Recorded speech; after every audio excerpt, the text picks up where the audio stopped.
So in order to try to tip that belief from I have to do action versus the power of thought, I've been practicing. Give us an example where you have to do an action and you don't have time to clean up your grid first. I don't want to get a job. I want money to flow in without any action. I want to be extremely wealthy. Do you have plenty of money to carry you for a while? I did.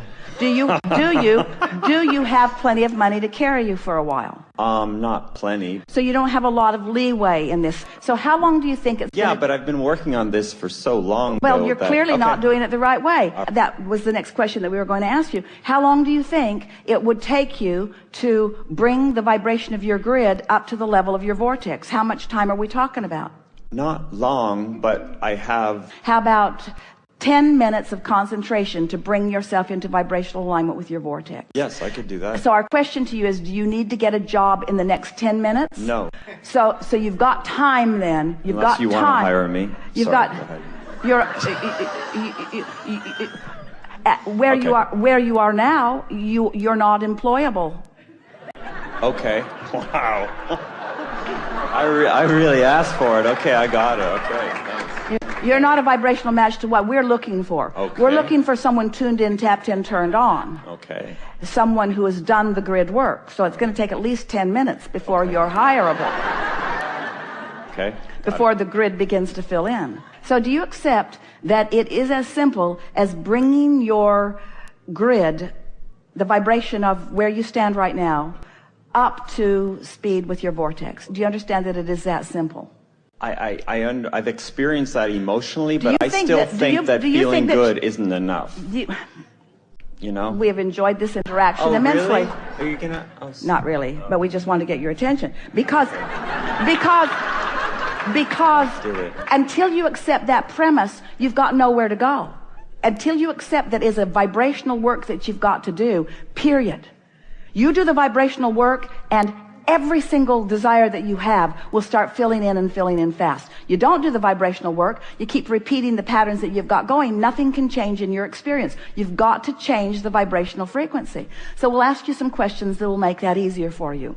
Do you accept that you are a vibrational being? Yes. Do you believe that law of attraction is responding to your vibration? Yes. Do you think that you have some measure of control over the vibration that you're offering? Yes. Do you think that you've got some beliefs that are hindering? Yes. Do you think you've got some beliefs that are helping? Yes. Do you think you have the ability to emphasize the helpful ones Yes. while you diminish the unhelpful ones? Yes. Do you think that there is a way within you to feel the difference between what you're doing? Yes. Do you think your emotions let you know? Yes. So if you get on a train of thought that feels good to you, is it helpful? It makes me feel good.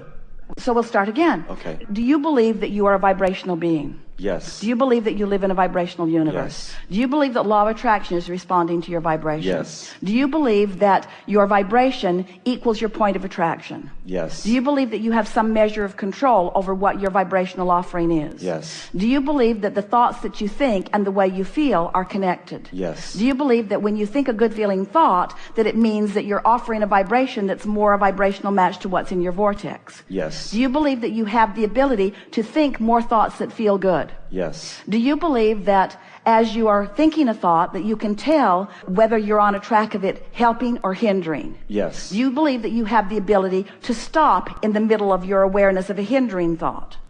Yes. Do you believe that with practice it will get easier? Definitely. Do you believe that by starting with the easiest of those thoughts is the best way to go about it? Okay, I could do that. Yes. We'll start again. Do you believe that you are a vibrational being? Yes. Do you believe that the universe is responding to your vibration? Yes. Do you believe that law of attraction is responding to the vibration that you're offering? Yes. Do you believe that you can tell by the way you feel whether you're offering a helpful vibration or a not helpful vibration? Yes. Do you believe that in the awareness that you're offering an unhelpful vibration, that you have the ability to at least stop in the offering of it and reach for something that feels a little better? Yes. Do you believe that you have the ability to discern a better feeling thought from a not very good thought? Do you believe that the more you do it, the more discerning you will be? Yes. Do you believe that the universe will respond to your better feeling thought with evidence? Yes. Do you believe that it's going to get easier and easier in order to do this? Mm-hmm. Do you believe that your grid, which equals your point of attraction, is everything and the only thing that is really important to you right here and now? Yes. Let's start again. Do you believe that you are a vibrational being? This is the way we would do the work. We would continue to start with the premises that we are certain about, and we would continue to move forward and ask the question in a way that we can finally say yes, yes, yes without any contradiction within us. In other words, we know that you don't think that you are quite ready to give this vibrational approach your undivided attention. And we understand that because in truth, it would be better if you would get a job to soothe your financial concerns. You would be less contradictory in your vibration if you were not worried about money. Okay. So if you could build a bridge that says, this is a temporary thing that I'm doing in order to hold myself in a place that I can keep my promises to my creditors and that I can satisfy myself with the things that I want, and that more and more a satisfying way for money to flow will come to me. Because if you stand in a place where you say, I want more money, but I'm unwilling to do the action things that I know that bring money, now it isn't the action or the non-action, it's the contradiction in the energy. I want this, but I'm not willing. But when you say, I want this, and I'm willing to do whatever it takes to come into alignment to get what I want, there's a helpfulness in that willingness. But then you say, but I'm contradicting myself because, Abraham, you're teaching me that I can do this through the power of thought. And we tried to clear that up with you in the first moment that you said that. We're not teaching you that action is not part of it. We're teaching you that action isn't the most important part of it, that the alignment is, and that it's possible for you to come into alignment so that the action that is then required of you by the filling of the vortex into the grid is action that you will be really thrilled in the offering of. There isn't one of you who doesn't want to act. You do. You want to act. And there isn't one of you who wouldn't revel in inspired action over required action. They are very different actions. But if you don't take the time to do the grid work, the inspired action doesn't come. And when it's required action, you get burned out really, really fast. Yes. But when it's inspired action, then you can't stay up long enough, and you can't get up early enough, and you can't talk about it enough, you see. When it's inspired action, the whole of the universe is flowing with you into this poignant moment.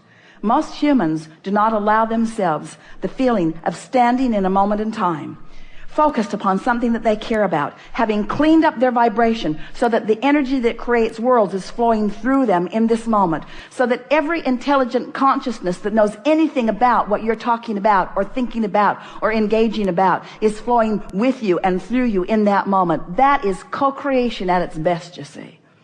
But you got to line up with that energy. And you got to know when you're not lined up with it and know when you are lined up with it, and then just keep leaning toward the lined up with it until after a while it becomes really easy. You can tell the offness of something almost instantaneously.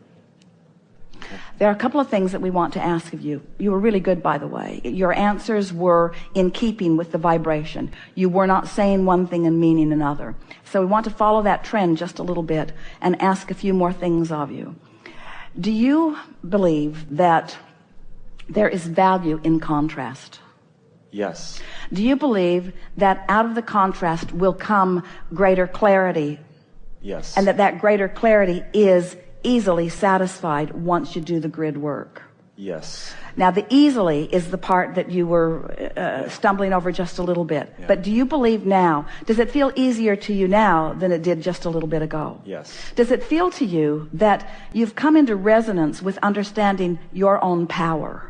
Yes. And can you relax a little bit as you stand in contrast right now without money flowing in the way that you want it to? Can you embrace that as a good thing, not a bad thing? Yes. Can you let this moment in time not feel like struggle, but feel like clarity? Most of the time. This moment in time. Oh, yes. This moment, yes. Because if this moment in time, with this contrasting experience, if you can stop beating up on yourself because you didn't get it right the first crack out of the box, if instead you can say, oh, this didn't go the way I wanted it to, but it's all right because I'm still standing here evaluating contrast. That's the peace that we're wanting you to find in this. So often, as you listen to us for a while, and you want to be deliberate creators, and you want to do the grid work, and you tried to get in the vortex, and you're trying to pay attention to the way you feel, and you're making an effort to be more the person that you want to be. And then when something that you thought you wanted doesn't turn out right now the way you wanted it to, then that second guessing starts happening. Then you start asking yourself, what did I do wrong? And if instead you can say, I didn't do anything wrong, this contrast is part of what's right. This contrast is part of the clarifying thing. It's part of the clarification that is helping me to identify more clearly what it is I do want. If we could just convince you that you want a creative plethora of opportunities to pull from. You don't want limited ones. And the contrast is just filling in the colors and the textures and the opportunities, you see. If we could zap you with something, and of course we can't, but we can know it so strongly that as you're willing to listen to us for a while, you'll begin to get it. You are in a really, really good place. You're asking really, really good questions. Your desire is really focused in a strong way. And this conversation that we've had, which was solely offered to soothe any angst you have about being in a wrong place, that's what every process that we've ever offered has always been about, to soothe your angst about any wrongness that you've done, because you're not doing anything wrong by standing in a place you don't want to stand in.